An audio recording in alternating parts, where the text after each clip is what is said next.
Hello everyone, আসসালামু আলাইকুম। আবারও আপনাদের সামনে নতুন একটি ভিডিও নিয়ে উপস্থিত হয়েছি। যে আমরা গতকালকে কিছু ফার্মি মুরগির বাচ্চা এনেছি।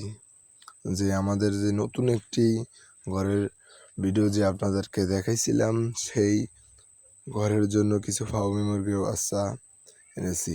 যে বাচ্চার বয়স হয়েছে যে আপনার 5 দিন। বাচ্চাগুলো অনেক সুন্দর এবং কোয়ালিটিও অনেক সুন্দর। পাশে অনেক বড় বড় বাচ্চা আসছিল, কিন্তু সেইগুলো আমরা আনি নাই, কারণ আমরা ছোটগুলাই এনেছি। যে বাচ্চাগুলো অনেক সুন্দর এবং আমরা 110 পিস বাচ্চা এনেছি। যে বাচ্চাগুলো এখন আমরা ছোট একটি ঘরের ভিতরে লাল বাতি দিয়ে বাচ্চাগুলো রাখছি। বাচ্চাগুলোর অনেক কোয়ালিটিগুলো অনেক সুন্দর।